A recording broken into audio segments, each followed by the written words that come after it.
Breaking এই মুহূর্তে নজর রাখবো ন্যাশনাল মেডিকেলে দুর্নীতির শিকার। ন্যাশনাল মেডিকেলেও বরাত পেয়েছিলেন বিপ্লব সিংহ। সন্দীপ ঘনিষ্ঠ এই বিপ্লব সিংহ, আর বিপ্লব সিংহ সন্দীপ ঘনিষ্ঠ হওয়ার সুবাদেই ন্যাশনাল মেডিকেলে বিপ্লব।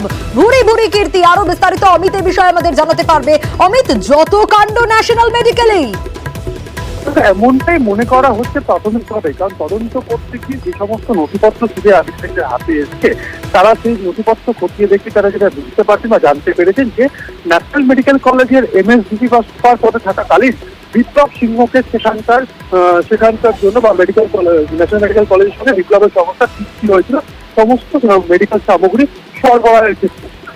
সেখান থেকে একটা দুর্নীতির সূত্রপাত, এই বিষয়টি কিন্তু ভাবাচ্ছে তদন্তকারী আধিকারিকদের। কারণ এই বিপ্লব সিংহের সাথে প্রথম পরিচয় সন্দীপ ঘোষের মুর্শিদাবাদ মেডিকেল কলেজে অর্থোপেডিক বিভাগে তিনি যখন বিভাগীয় প্রধান ছিলেন, সেই সময় বিপ্লবের সঙ্গে তার পরিচয় হয়। পরবর্তী সময় ঘনিষ্ঠতা বাড়তে থাকে এবং সন্দীপ ঘোষ যখন কলকাতায় বদলি হয়ে আসেন এবং ন্যাশনাল মেডিকেল কলেজের তিনি MSDP বা সুপার পদের সাথে যখন যোগদান করেন, পরবর্তী সময়ে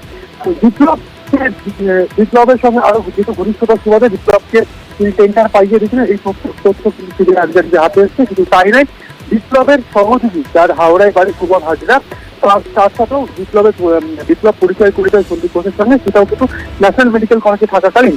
এই জায়গা থেকে সিবিআই আধিকারিকরা মনে করছেন বা তাদের মনে সন্দেহ থেকেছে তাহলে কোথাও গিয়ে কি এই দুর্নীতির বীজ বপন হয়েছিল ন্যাশনাল মেডিকেল কলেজ থেকেই। এই বিষয়টি কিন্তু ভাবাচ্ছে তদন্তকারী আধিকারিকদের। বেশ অমিত।